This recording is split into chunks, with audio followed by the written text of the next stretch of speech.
Mesdames, Messieurs, présidente de la CFE, j'ai le plaisir de vous accueillir à ce webinaire. Nous avons décidé de lancer une série de webinaires pour mieux vous informer de nos dispositifs, de nos prestations. Et cette présentation sera réalisée par notre directeur général, Eric Pavy, que vous voyez à l'écran, Eric, et d'un homme incontournable qui est Pierre Tinet. Pierre, je vous salue. Bonjour. Bonjour. Donc, ici, c'est plutôt bonsoir puisque nous sommes en Indonésie et qu'il est maintenant 18 heures. Mais peu importe, comme nous n'avons pas beaucoup de temps, je vais demander à Eric de commencer ce webinaire et de faire cette présentation. Vous avez la parole, Eric. Merci Alain-Pierre. Bonjour à tous. Donc nous allons vous parler de la Caisse des Français de l'étranger. Et pour démarrer cette présentation, on va commencer par un point spécifique sur votre contexte au Royaume-Uni avec Pierre Tinet qui va vous donner quelques éléments sur le sujet. Oui, donc nous avons tout d'abord juste rappelé un peu le contexte du Royaume-Uni. Le Royaume-Uni, nous le connaissons bien, c'est un pays qui est très très proche de la France et c'est sûrement aujourd'hui d'abord le premier pays d'expatriation des Français. Nous partageons une histoire longue et commune et de proximité, donc on estime aujourd'hui à 250 000 à 300 000 des Français expatriés, beaucoup d'entreprises françaises implantées également sur place, avec beaucoup de relations commerciales, bien évidemment, entre ces deux pays que ne sépare plus grand-chose depuis notamment l'arrivée du tunnel sous la Manche. Le point particulier de la santé au Royaume-Uni, c'est que, contrairement à la France, c'est un système étatique, un système public. Quand je dis contrairement à la France, c'est que nous avons une séparation aujourd'hui en France entre le privé et le public, mais nous sommes financés, que ce soit privé ou public, par la sécurité sociale. En Angleterre, la particularité, c'est un système basé sur l'impôt. Donc, vous avez accès au système public, au NHS, de par le fait que vous payez des impôts. Et donc, vous avez une gratuité de soins en termes de consultation médicale chez les general practitioners ou, bien évidemment, sur tous les soins pratiqués à l'hôpital. Et puis, à côté, c'est développé, pour des raisons d'accessibilité notamment et parfois de qualité de soins, un système privé où là, les coûts, par contre, sont à la charge du patient et donc qui nécessitent souvent une assurance privée particulière avec des coûts de soins extrêmement élevés. D'ailleurs, c'est un des pays où le coût du soin est quand même un des plus élevés dans le monde. Il y a une autre actualité, bien évidemment. Enfin, quand je dis actualité, c'est une actualité maintenant qui date, c'est le Brexit. Quand on dit qu'il date, ça date de 2016. Ça fait maintenant 5 ans presque. Et donc, il y a eu beaucoup d'étapes, d'atermoiements, de doutes et d'inquiétudes, mais finalement, aujourd'hui, en fin d'année, a priori, il reste encore un mois pour finir l'année, il est acté que la Grande-Bretagne sortira, quand je dis la Grande-Bretagne, sauf peut-être l'Irlande du Nord, qui est un cas particulier, mais en tout cas, sortira de l'Europe au 1er janvier 2021. Quand je dis qu'il y a eu beaucoup d'atermoiements, c'est que, bien évidemment, nous ne savions pas ce qu'il allait se passer en termes notamment de conventions de protection sociale entre l'Europe et le Royaume-Uni.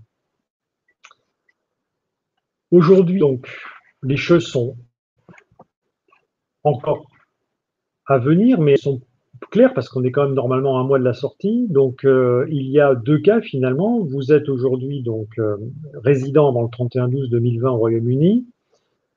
Et vous pourrez continuer à résider au Royaume-Uni si vous avez opté pour le settled status,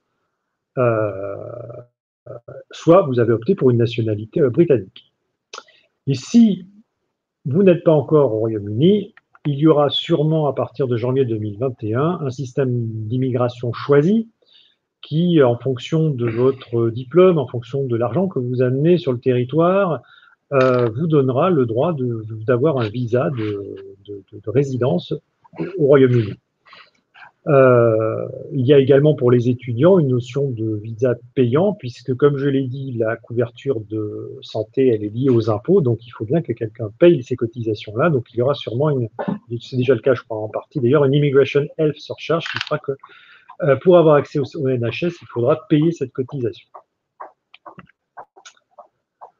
Sur la protection sociale, le Royaume-Uni est dans l'Europe depuis le 1er janvier 1973 et donc il appliquait tous les règlements de coordination qu'il y a entre les États de l'Union européenne et de l'espace économique européen comme la Norvège ou la Suisse.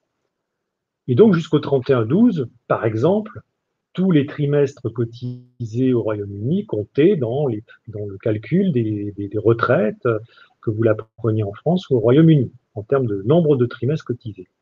Et puis le NHS délivrait une carte européenne d'assurance maladie qui vous reconnaissait comme assuré social dans les pays de l'Europe et qui permettait donc de vous faire rembourser les soins, notamment lors de voyages en France, en Espagne, etc., etc.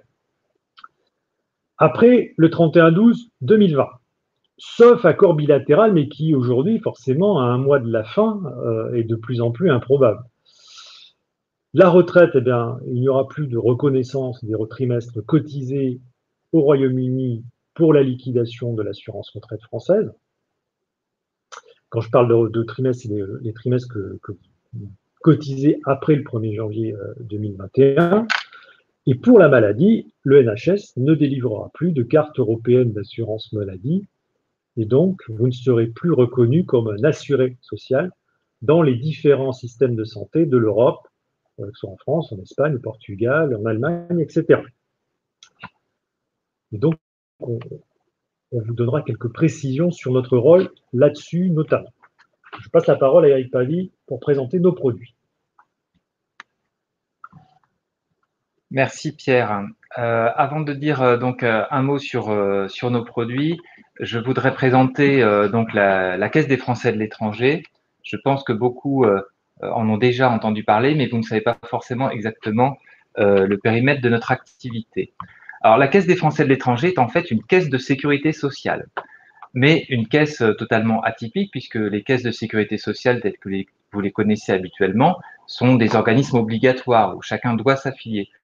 Notre spécificité, c'est d'être un organisme, donc une vraie caisse de sécurité sociale, mais à adhésion facultative.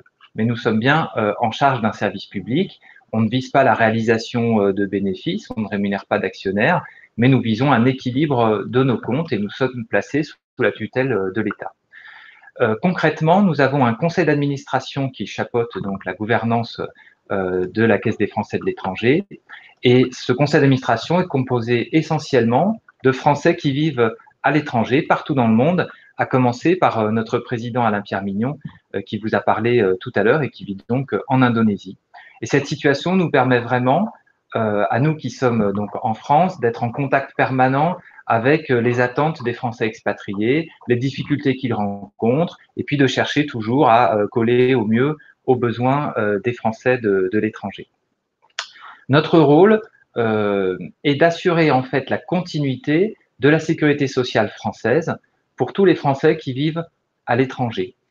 Et ce, dans 3 domaines, la santé, qui est le principal sujet qui nous occupe aujourd'hui, mais aussi les risques professionnels, c'est-à-dire les accidents de travail ou les maladies professionnelles, et la retraite, puisqu'on va en dire un mot également, il est possible de cotiser pour sa retraite en France en vivant à l'étranger. Et la seule manière de le faire, c'est de passer par la Caisse des Français de l'étranger. Pour donner quelques chiffres, donc nous sommes présents quasiment partout dans le monde, puisque présents dans 209 pays. Nous avons des centaines de milliers de bénéficiaires et d'adhérents répartis sur tous ces pays, sur les 3 grands domaines que j'ai cités, aussi bien la maladie que la retraite ou les risques professionnels. Et puis, sachez que plus d'un tiers de nos adhérents adhèrent via son entreprise, puisqu'il est possible pour les entreprises d'affilier leurs salariés à la CFE, que l'entreprise, d'ailleurs, soit l'entreprise française, expatriée et salariés, même une entreprise de droit local. Il est tout à fait possible de couvrir pour nous les salariés d'une entreprise de droit local, d'ailleurs que ce salarié soit français européens, puisque la CFE couvre les Européens. Et même dans certains cas, on peut regarder la couverture de l'ensemble des salariés d'une entreprise, même d'autres nationalités, si la majorité des salariés sont européens. Alors, j'en viens maintenant à la présentation donc, de nos atouts.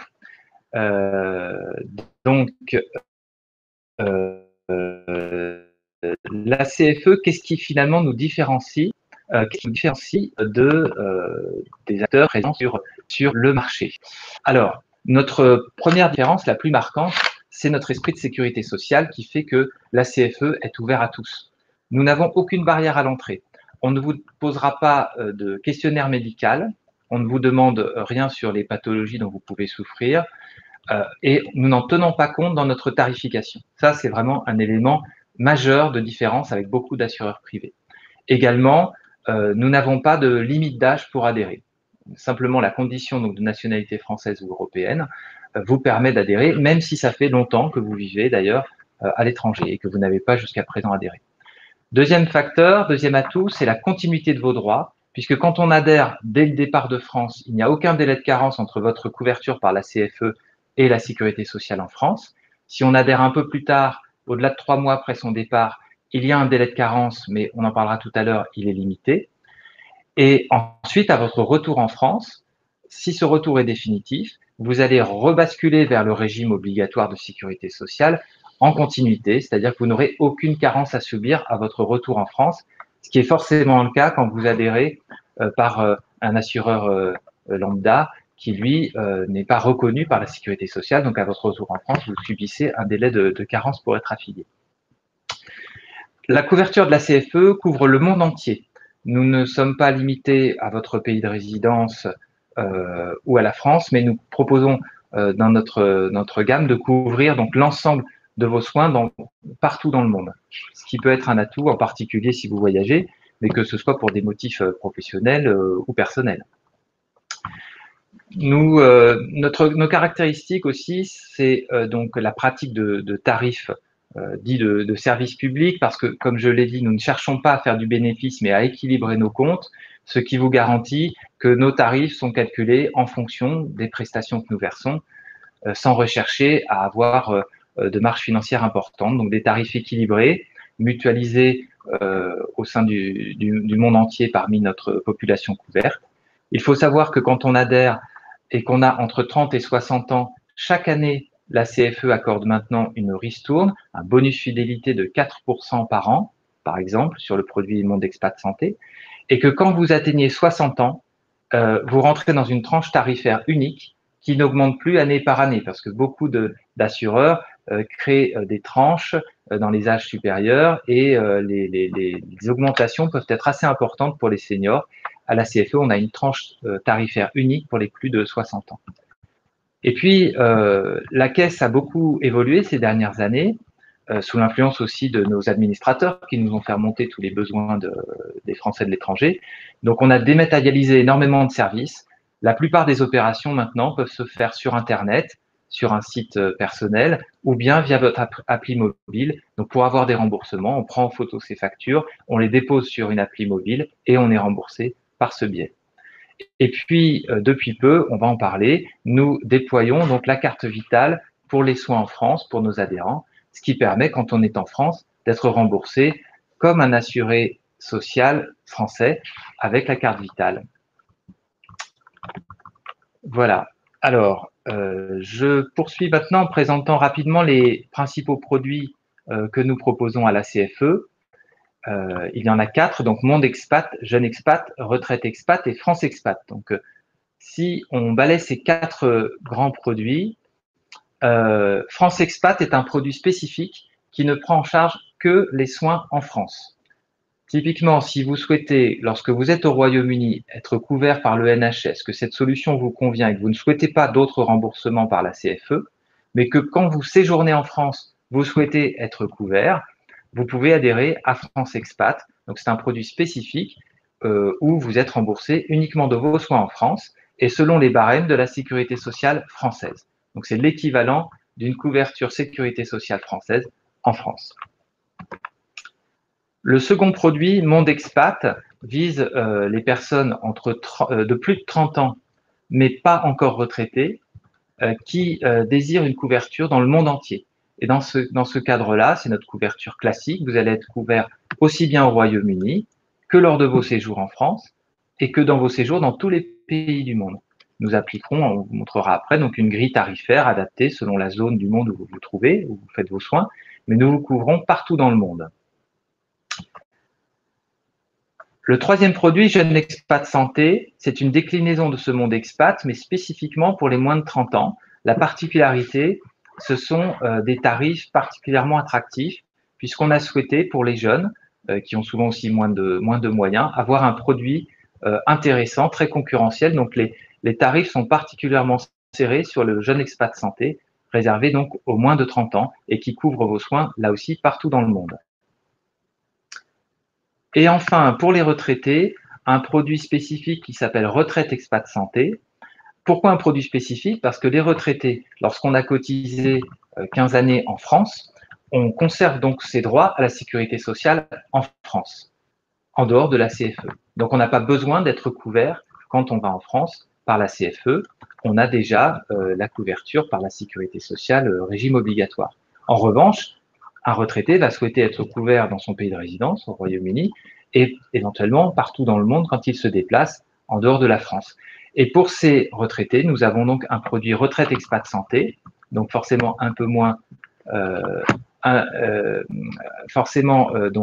avec des tarifs également adaptés en fonction de cette couverture, qu'on va voir dans un instant. Les tarifs, justement, les voici. Donc, comme vous voyez sur la diapositive, et comme je l'ai expliqué, notre grille tarifaire est relativement simple. Elle dépend de votre tranche d'âge et ensuite du fait que vous vous assurez seul ou que vous souhaitez couvrir votre famille. Donc, seul, c'est vous uniquement. La famille, ça peut être vous et un conjoint, ou vous, un conjoint et des enfants, ou encore vous et un ou plusieurs enfants. Et dans le tarif famille, quelle que soit la composition de la famille, le tarif est le même. Ce qui vous donne une certaine facilité pour lire nos grilles. Donc, vous voyez sur cette diapositive, donc vous avez le tarif Jeune Expat pour les moins de 30 ans qui est tout en haut, le tarif France Expat qui est également présenté, Monde Expat pour une couverture partout dans le monde dont j'ai parlé, et puis enfin le tarif spécifique pour les retraités, Retraite Expat, avec deux prix uniquement, un prix pour être couvert seul et un prix pour couvrir toute sa famille. Donc voici à grands traits les grands produits que propose la CFE. À ce stade, et avant de passer la parole à Pierre, je précise que de toute façon, si vous êtes intéressé, le mieux est de nous solliciter et d'avoir un devis sur mesure en expliquant ce que vous souhaitez et en regardant votre situation, parce qu'à ce moment-là, on vous fait un chiffrage précis, on vous fait une proposition très précise. Voilà, donc je vais repasser la parole à Pierre pour présenter maintenant des options qui peuvent vous intéresser, parce que ce sont des options spécifiques pour les salariés qui viennent compléter le remboursement des frais de santé. Merci Eric. Sur les salariés, la particularité du salarié, c'est qu'il a un salaire et donc il peut avoir des maladies, des indisponibilités, et la retraite aussi fait qu'il n'y a plus d'activité, il n'y a plus de salaire. Donc les solutions que l'on a pour les salariés, et qui sont les mêmes en France à la sécurité sociale, c'est compenser la perte de revenus. La première chose qu'il y a, qui est le plus connu, c'est l'indemnité journalière ou l'invalidité, qui correspondent en fait d'une part à un arrêt de travail pour maladie, ou un congé maternité et paternité, et là-dessus on compense donc cette perte de salaire par une indemnité journalière que l'on verse aux salariés ou à l'entreprise quand c'est l'entreprise qui cotise. Sur l'invalidité, c'est la même chose, c'est une incapacité de travail par contre là qui va durer. Vous avez une incapacité de travail au long cours et nous pouvons compenser donc cette incapacité de travail par le versement d'une pension d'invalidité qui durera normalement jusqu'à la retraite. Et puis la dernière chose, c'est en cas de décès de l'adhérent où on peut verser au profit des ayants droit une indemnité appelée capital décès. Ensuite, nous avons comme en France une assurance qui est strictement liée à l'activité professionnelle. qu'on appelle en France accident de travail, une maladie professionnelle. Elle est différente de ce que je viens de dire par rapport à la maladie, parce que là, vous avez un accident sur le lieu de travail, ou vous avez une maladie qui est liée à votre travail. Et là-dessus, donc, nous avons à la fois le remboursement des soins liés à cet accident ou à cette maladie, et puis, si vous avez une incapacité permanente, une rente qui va durer par contre à vie, qui va compenser cette incapacité permanente. Et puis, dernière chose, c'est l'assurance retraite. Nous permettons historiquement, nous, CFE, de cotiser au régime de base français. C'est-à-dire que nous collectons des cotisations pour la Caisse nationale d'assurance vieillesse française. Et donc, en cotisant à cette assurance retraite CFE, vous acquérez des trimestres au montant d'ailleurs auquel vous cotisez, c'est-à-dire non pas simplement du trimestre, mais du trimestre avec le salaire qui va avec, le montant de cotisation qui va avec, comme si vous continuiez à travailler en France et que vous cotisiez au régime de base français. Ça a été fait à l'origine de la CFE et ça permettait notamment aux salariés des grands groupes français qui partaient 4-5 ans en expatriation et donc qui savaient très bien qu'ils allaient revenir en France à un moment donné, de ne pas perdre les trimestres de cotisation pendant l'expatriation. Peuvent cotiser à cette assurance, les salariés expatriés ayant cotisé au moins 5 ans à un régime français d'assurance maladie obligatoire de base, et pour les inactifs, les chargés de famille qui ont aussi été affiliés précédemment au régime obligatoire de sécurité sociale. Ça correspond à des situations où, par exemple, vous quittez la France, vous êtes conjoint de quelqu'un qui va travailler à l'étranger, mais vous ne pouvez pas travailler à l'étranger pour des raisons d'abord familiales ou de visa, ça peut arriver, et nous vous donnons la possibilité de continuer à cotiser au régime de base de l'assurance retraite, sachant que Humanis permet de cotiser au régime complémentaire. Voilà, c'est qu'il y a 2 paliers sur le régime retraite français, il y a le régime de base et le régime complémentaire. Dernier point, Eric Pavie vous a montré les grilles de cotisation, que je le précise, il y avait la question que sont des cotisations trimestrielles. Hein. Les montants sont trimestriels et là c'est également le cas. Et nous avons aussi des produits donc, qui sont plutôt pour les entreprises, c'est elles qui couvrent leurs salariés, qui payent donc soit la partie assurance maladie, soit la partie assurance accident du travail, soit l'assurance retraite, ou les 3, les 2, au choix. Et donc, ils couvrent les salariés. Et là, nous avons des grilles de cotisation particulières en fonction de la taille de l'entreprise, du salaire du salarié et même de sa tranche d'âge. Voilà. Je repasse la parole à Eric pour les mesures exceptionnelles récentes. Merci. J'en profite pour vous dire de ne pas hésiter à continuer à poser vos questions. Je vois qu'il y a énormément de questions qui arrivent. On y répondra dans un instant. Donc, n'hésitez pas à continuer à poser toutes vos questions. Donc, les mesures exceptionnelles sont liées à la situation de pandémie, bien évidemment, depuis le début de l'année. Il est intéressant que vous en ayez connaissance parce que certaines concernent d'ailleurs directement les possibilités d'adhésion.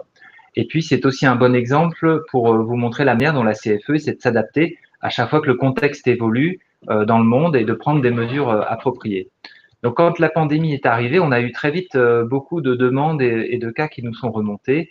Donc, par exemple, on a très vite mis en place des attestations de droit en anglais attestant d'une couverture des soins liés à la Covid qui étaient demandés par certains États, notamment en Asie. Mais nous avons eu aussi beaucoup de questions, par exemple, sur les séjours en France. Certains Français, certains assurés de la CFE s'étant trouvés, entre guillemets, coincés sur le territoire français alors qu'ils étaient de passage du fait du confinement et de la pandémie. Et normalement, nous couvrons 3 mois de séjour en France, extensible de quelques mois sur circonstances exceptionnelles. Donc, nous avions décidé de porter à 6 mois cette couverture en raison de la situation. Et nous avons même étudié au cas par cas la situation de quelques assurés qui se sont retrouvés plus durablement coincés en France. Et nous leur avons toujours donné donc une dérogation pour leur permettre de rester davantage sur le territoire. Donc, c'est un exemple pour vous montrer aussi qu'on applique une réglementation, mais on adapte notre action aussi aux circonstances.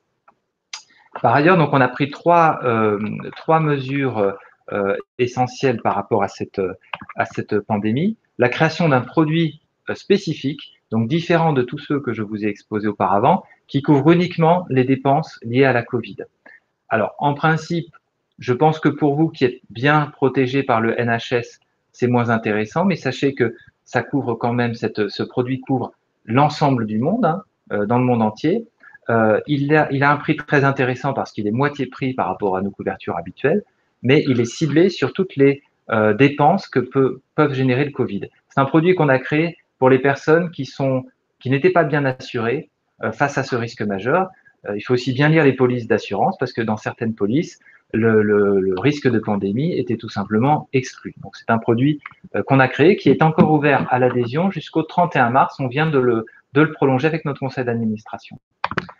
La deuxième mesure, et là j'attire votre attention sur elle parce qu'en cas d'adhésion, ça peut vous concerner, c'est la réduction temporaire du délai de carence.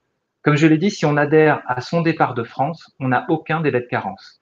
Maintenant, si vous avez laissé passer plus de 3 mois, vous allez avoir un délai de carence.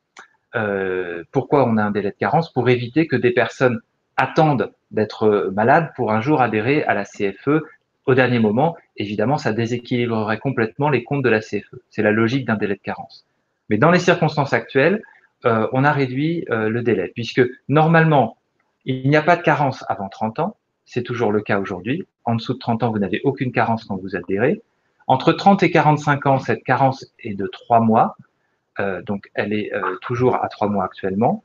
Et au-delà de 45 ans, c'est 6 mois de carence, ce qui est un peu plus important. Et justement, nous avons décidé de ramener cette carence de 6 mois à 3 mois, et cela encore jusqu'au 31 mars prochain. Donc, pour tous ceux qui nous écoutent et qui ont plus de 45 ans, c'est vraiment le moment de vous poser la question d'adhérer, parce que si vous le faites avant le 31 mars, vous bénéficierez d'une carence réduite de moitié, ce qui permet donc de toucher vos remboursements beaucoup plus rapidement. Et puis, dernière mesure exceptionnelle, c'est la prise en charge des tests Covid. Donc là, nous nous sommes alignés sur les règles de remboursement de la sécurité sociale. Elles sont affichées sur la diapositive, donc je ne vais pas les reprendre. Mais comme vous voyez, nous prenons en charge les tests sous leurs différentes formes, avec ou sans prescription selon chaque type de test. Et bien sûr, nous adaptons ces remboursements au fur et à mesure de l'évolution des choses, puisque c'est un domaine, comme vous le savez, qui est assez mouvant actuellement. Voilà, alors la question des remboursements, justement, maintenant, on a beaucoup évoqué donc les différents produits et puis nos tarifs. Maintenant, quels sont les remboursements santé proposés par la CFE? Donc, je vais repasser la parole à Pierre pour vous présenter notre système de remboursement.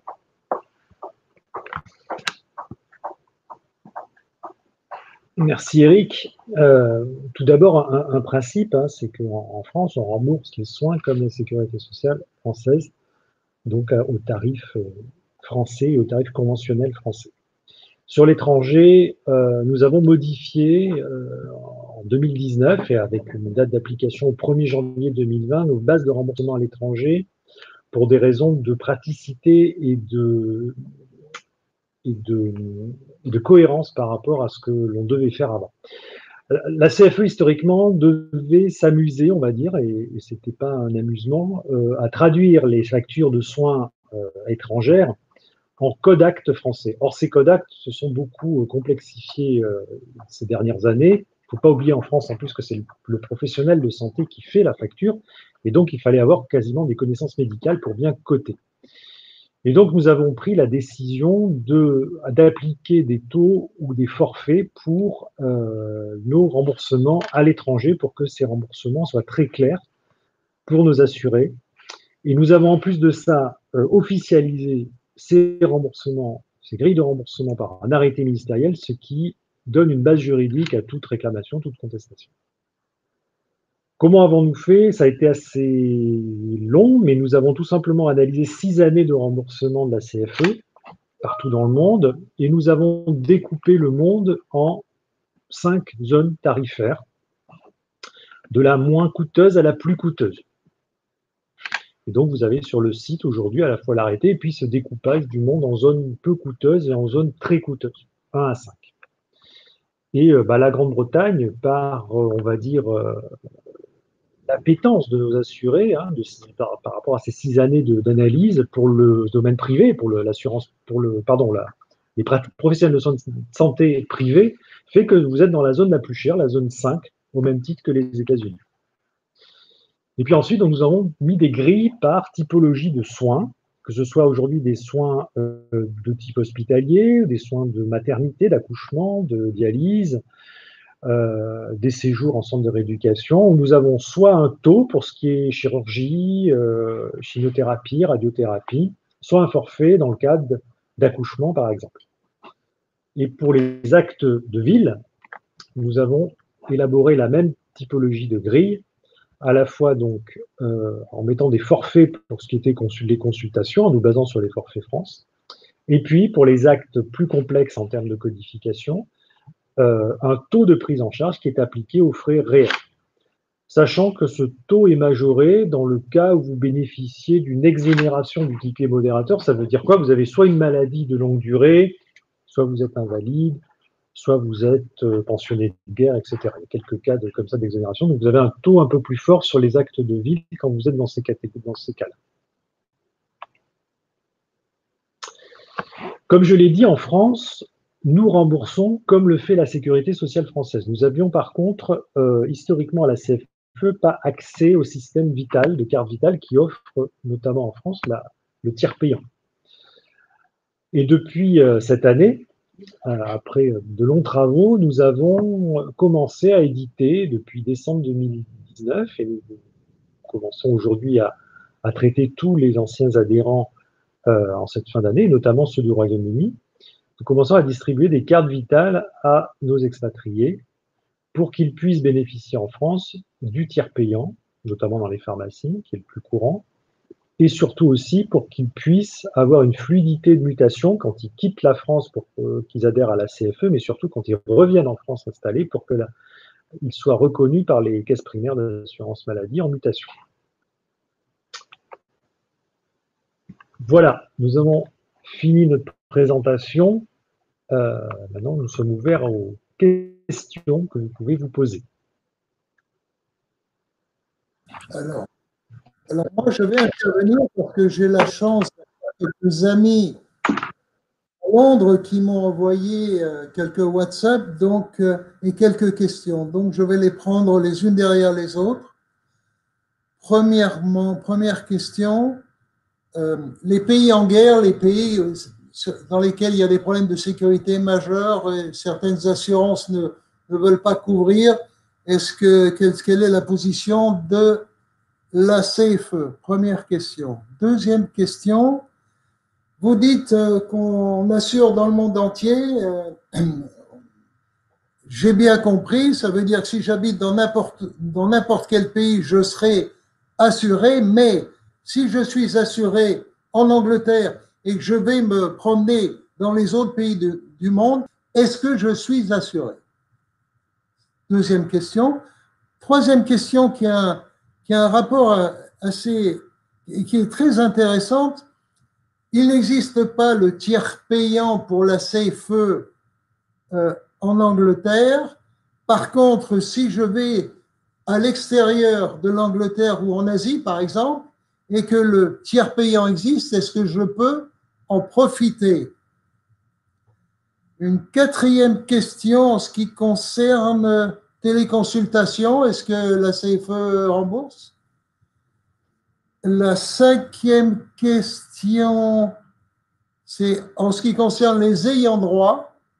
Je suis marié mon épouse n'est pas française, j'ai 2 enfants. Il n'y a certainement pas de problème pour m'assurer. Néanmoins, s'il m'arrive un accident et si je disparais, quelle est la position de la CFE vis-à-vis de mon épouse et de mes enfants? Et puis la dernière question que m'envoie un de mes bons amis, en ce qui concerne la couverture des collectifs, donc des entreprises. Donc vous avez dit tout à l'heure que nationalité différente dans une entreprise, la CFE peut également couvrir. euh, est-ce que ça veut dire que si j'ai dans mon entreprise des employés qui ne sont pas européens, s'ils sont par exemple philippins ou même, mettons, indonésiens, pourquoi pas, puisque je suis en Indonésie, est-ce que vous couvrez de la même façon?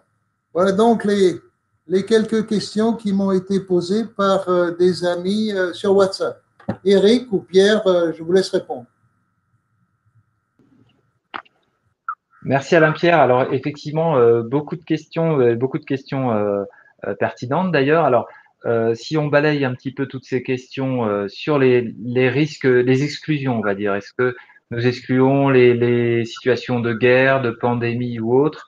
La réponse est non. Nous n'avons pas d'exclusion comme on trouve dans beaucoup de compagnies d'assurance, et surtout pas pour les situations de guerre, d'instabilité politique ou autre. Ça, pas de problème. Nous remboursons dans toutes ces situations. Vous me demandez, vous me transmettez cette question aussi de savoir si le monde entier était bien couvert. Oui, quand on adhère à un produit comme Monde Expat ou Jeune Expat, on est couvert partout. Donc, ce qui varie entre les pays, c'est le niveau de remboursement. Vous avez vu tout à l'heure la grille tarifaire, donc on n'appliquera pas le même taux. Mais si vous vivez au Royaume-Uni et que vous allez séjourner en Afrique, par exemple pour des vacances ou pour une mission ou pour n'importe quel motif, vous pouvez avoir vos soins là-bas. Vous allez voir les professionnels de santé, les hôpitaux de votre choix, et vous nous enverrez les factures et on prendra en charge ces factures. On est vraiment sur une couverture mondiale. La téléconsultation est bien prise en charge. Elle est prise en charge de la même façon qu'une consultation classique.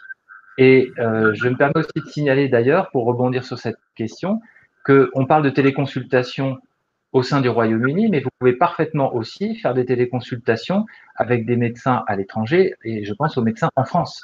Vous pouvez parfaitement voir, si vous avez conservé un médecin de famille en France, le consulter en téléconsultation, et nous prendrons en charge cette téléconsultation. Elle est remboursée comme une consultation. Le tiers payant hospitalier est un dispositif qu'on a démarré, qu'on a réorganisé complètement et donc relancé en 2020.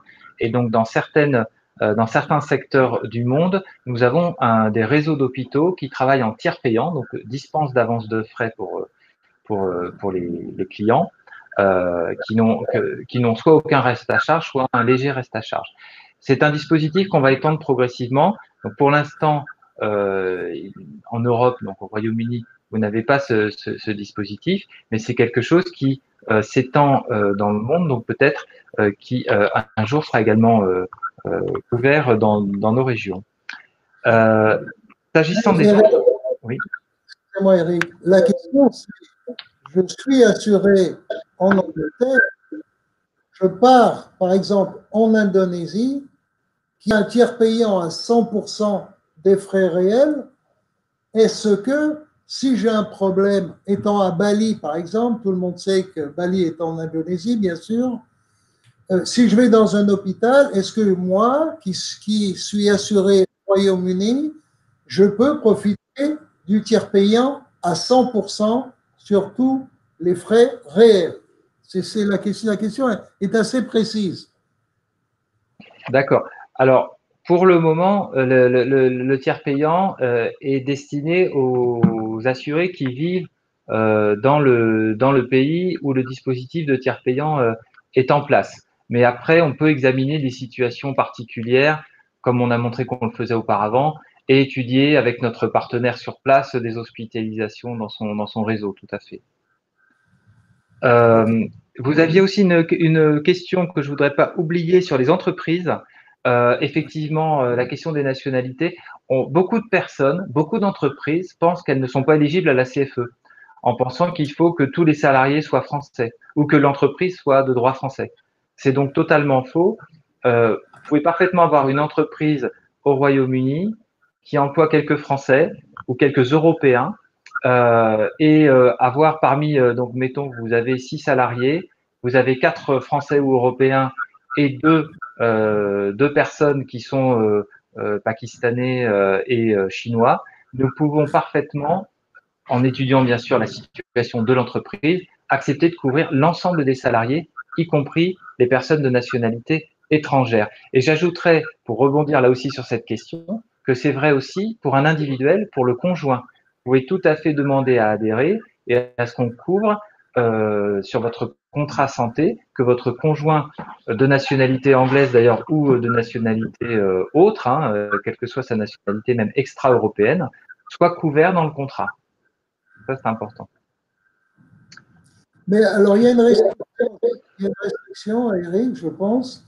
C'est si on peut, si donc un Français installé au Royaume-Uni a créé une entreprise et a un certain nombre d'employés étrangers, et s'il a 2 employés ou 3 employés anglais, ceux-là, par contre, on ne pourra pas les assurer. C'est exact? Oui, parce qu'effectivement, vous avez raison, on touche du doigt, nous n'assurons pas les étrangers à la France dans leur propre pays. Effectivement, Voilà, c'est l'exception, vous avez raison de le souligner. Oui. absolument. Bien, alors, je vous Les propose, ayants, Alain Pierre, les ayants pardon? droit, il y a une question sur les ayants droit, c'est-à-dire l'épouse qui n'est pas française, 2 enfants, et donc j'ai un accident, je disparais, enfin je meurs, quoi. Et qu'est-ce qui se passe? Quelle est la position de la CFE vis-à-vis de mon épouse et de mes 2 enfants? Est-ce qu'elle est toujours assurée? Et est-ce qu'elle pourra renouveler ce contrat? Étant étrangère, n'étant pas française. Quelle est la position de la CFE? C'est pertinent comme question. Oui, tout à fait. Ben, vous allez pouvoir rassurer, enfin, on va pouvoir directement rassurer ce client. Euh, donc, nous acceptons le conjoint de nationalité étrangère dès le départ, mais à partir du moment où on va dire qu'il est entré dans la maison CFE, on va l'y garder, même si vous décédez, le conjoint de nationalité étrangère et les éventuels enfants que vous avez avec lui vont pouvoir rester à la CFE, prolonger leur contrat ad vitam aeternam. Donc, effectivement, on ne se retrouve pas brutalement sans couverture pour le reste de la famille et notamment le conjoint de nationalité étrangère si vous décédez. C'est parfait. Voilà.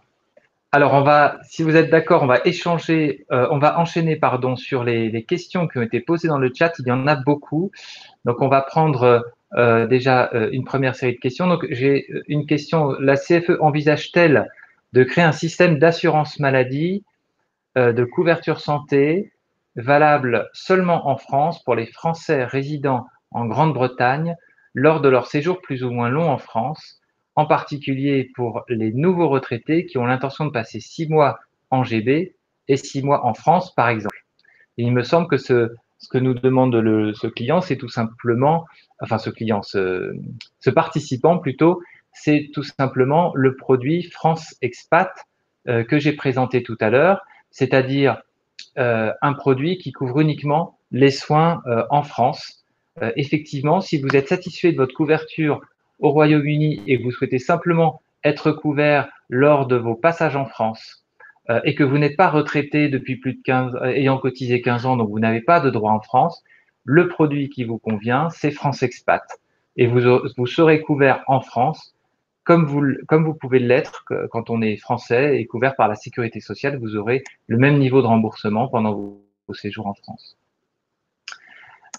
Une autre question, retraité français habitant le Royaume-Uni avec un statut pré-settled, est-ce que je peux rester à la sécurité sociale française et en même temps adhérer au NHS? Donc, est-ce qu'on peut cumuler ces deux couvertures?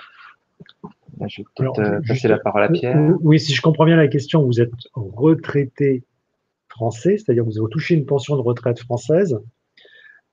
Si vous avez cotisé 15 ans pour avoir ses droits à la retraite, vous avez toujours des droits à la sécurité sociale française, et donc une carte vitale, et ça ne va pas changer après le Brexit parce que vous allez continuer tout simplement à payer une cotisation d'assurance maladie sur votre pension française. Et comme vous êtes résident normalement, en effet, settled en Angleterre, vous allez être fiscalisé en Angleterre et avoir droit au NHS. Donc oui, les deux ne sont pas incompatibles pour moi. Vous me posez ensuite une question, si vous êtes settle status en Angleterre, est-ce qu'on ne sera plus couvert par le NHS? Non, en fait, puisque si vous êtes settle status en Angleterre, vous êtes fiscalement en Angleterre, vous cotisez donc, comme je disais, à l'assurance maladie d'État anglaise et donc au NHS. Donc, vous restez couvert par le NHS. Les Français déjà détenteurs de la carte européenne d'assurance maladie ne pourront donc plus l'utiliser en Europe après le 31 décembre. Oui, en effet, la carte européenne d'assurance maladie que distribue aujourd'hui le NHS ne sera plus valable en Europe au 1er janvier 2021. La CFE permet-elle un remboursement partiel des services de santé du privé? Oui, c'est ce que l'on a montré dans la grille de remboursement. En effet, on a donc un taux, la plupart du temps, un taux qui s'applique aux factures que vous aurez exécutées dans le privé en Angleterre si vous souscrivez soit Monde Expat, soit Retraite Expat Santé, ou en contrat collectif.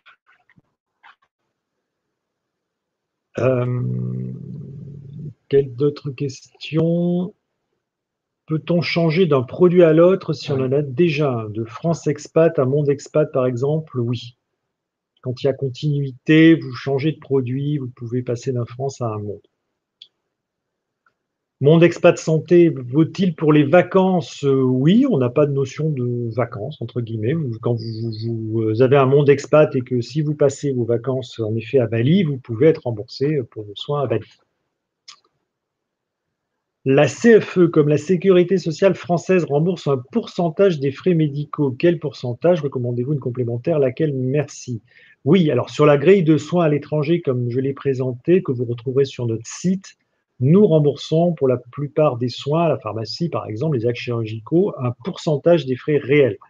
Donc ces pourcentages varient en fonction de la zone tarifaire dans laquelle vous exécutez ces soins.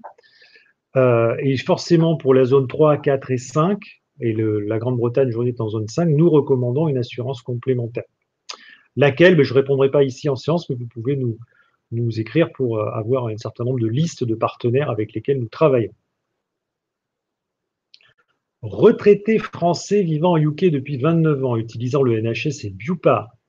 Donc, tous nos frais médicaux sont pris en charge et nous avons accès à la médecine chirurgie privée. Comment cela se passerait-il avec la couverture retraite expat santé? Eh bien, ça serait un système qui ressemblerait en fait à Bupa, c'est-à-dire que vous avez, alors, nous n'interviendrons pas pour les soins NHS, mais sur les soins dans le privé, comme j'imagine Bupa le fait, nous interviendrons et par contre, il sera nécessaire d'avoir sur Retraite Expat Santé une complémentaire. Donc, il faut effectuer une demande et un devis auprès de nous et d'un assureur complémentaire pour voir si, entre Bupa et Retraite Expat Santé, lequel vous convient le mieux. Concrètement, adhérer à la CFE permet d'être couvert, mais où doit se faire l'hospitalisation, les spécialistes santé, uniquement en France, ou là où nous sommes résidents ou en voyage? Alors, ça dépend du produit CFE que vous avez. Si vous avez un produit France Expat, forcément, le soin se fait uniquement en France, ou dans le cas d'une téléconsultation, depuis une téléconsultation basée en France. C'est-à-dire, vous appelez, et ça existe, il y en a plusieurs, services comme Care, par exemple, qui font de la téléconsultation avec des praticiens français en France, et nous les rembourserons. Quand vous êtes sur un Monde Expat ou un Retraite Expat, là, on prend les soins à l'étranger, et donc, ce sont les soins dans votre pays de résidence, et quand vous vous déplacez partout dans le monde.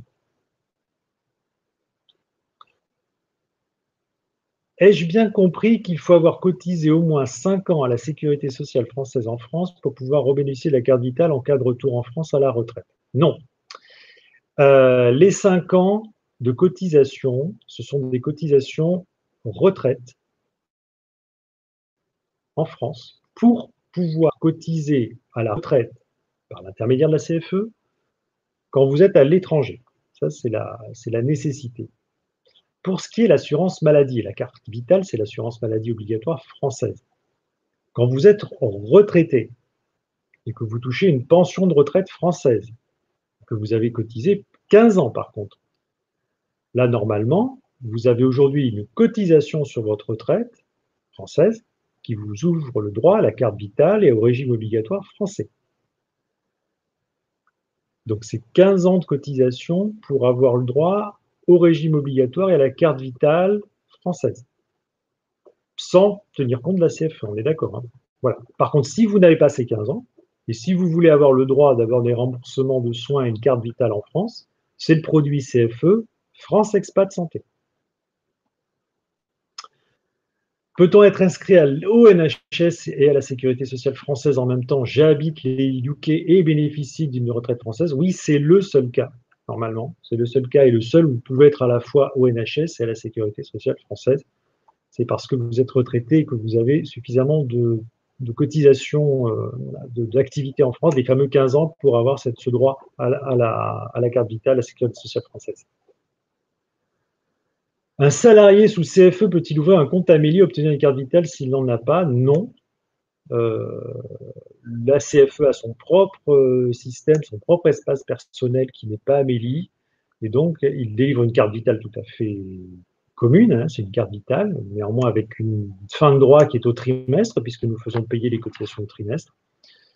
Et donc, quand vous êtes adhérent CFE, et vous avez droit, vous avez accès à un compte particulier, un compte Internet CFE, et pas au compte Amélie. Par contre, quand vous êtes retraité, comme je le disais tout à l'heure, que vous avez droit à la carte vitale et à l'assurance maladie obligatoire française, vous avez le compte Amélie et la carte vitale française.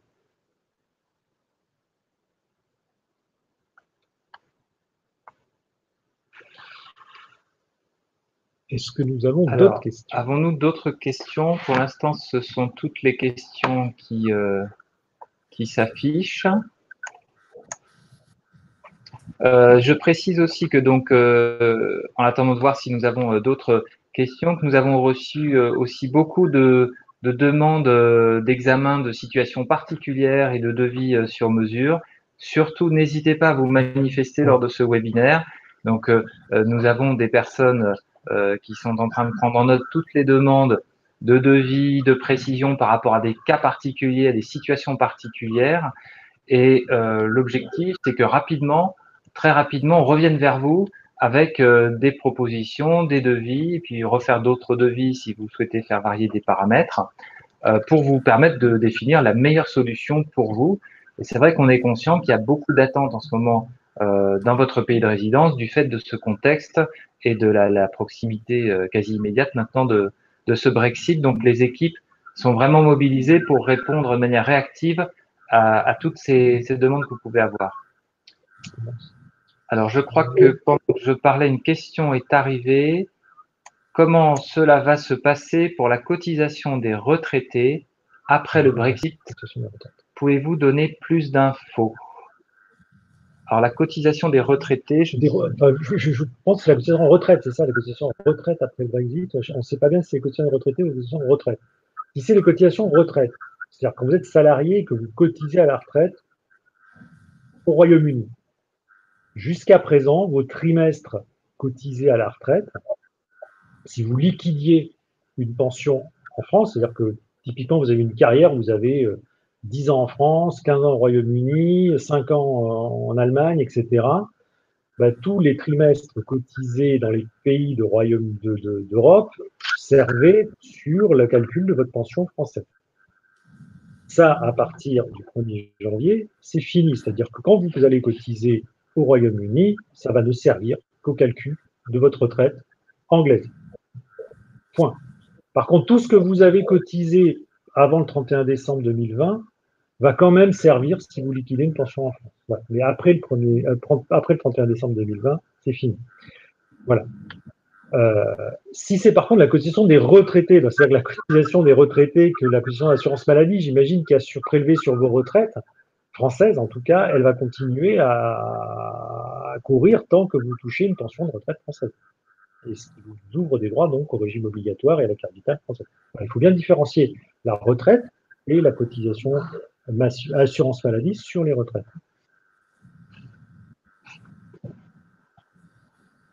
Mais le Brexit est vraiment une coupure totale de droit à la protection sociale. Et c'est pour ça qu'on vous a présenté notamment la possibilité de cotiser à la vieillesse par l'intermédiaire de la CFE pour continuer à acquérir des trimestres en France, et sur le produit France Expat et la carte vitale qui vous permet finalement de continuer à vous faire soigner en France comme si vous aviez une carte européenne d'assurance maladie du NHS, ce qui va s'arrêter de fait au 1er janvier 2021. Eric, je vous laisse conclure ce webinaire, s'il vous plaît. Allez-y. Bah écoutez, je voudrais d'abord remercier les participants qui ont été nombreux à ce webinaire. J'espère que nous vous avons apporté les informations essentielles dont vous aviez besoin pour y voir un peu plus clair dans la perspective de ce Brexit et sur les options que vous avez. Je vous invite vraiment à vous pencher rapidement sur le sujet, d'abord parce que le Brexit est maintenant très proche, et que, deuxièmement, vous avez vu que nous avons mis en place des dispositions comme la réduction exceptionnelle de carence qui peuvent directement vous intéresser et vous permettre d'adhérer de manière avantageuse. Donc, n'attendez pas pour nous solliciter. Je sais qu'on a noté, nous, beaucoup de demandes de devis, beaucoup de demandes de contact, et nous allons revenir vers vous dans les tout prochains jours. Toutes les personnes qui ont posé des questions sur leur situation particulière vont aussi avoir une réponse dans les prochains jours. Nous souhaitons vraiment que vous puissiez adhérer à la CFE pour avoir donc une continuité de votre couverture et notamment sur le territoire français, parce que véritablement, si on doit synthétiser, à partir du 1er janvier, le Royaume-Uni sera considéré vraiment comme extérieur à l'Union européenne du point de vue de la protection sociale. Donc, il n'y a plus rien sur les séjours en France qui soit remboursé par la sécurité sociale. Donc, vraiment, posez-vous la question de votre couverture et pensez aussi à la couverture retraite parce que c'est important d'éviter d'avoir des trous dans votre relevé de carrière pour le moment où vous souhaiterez liquider votre pension de retraite française. Voilà pour ma part. Je ne sais pas, Alain Pierre, si vous souhaitez ajouter aussi un mot, mais je remercie vraiment tous les participants. Non, moi, merci. Merci à tous. Je vous souhaite donc une bonne fin de journée.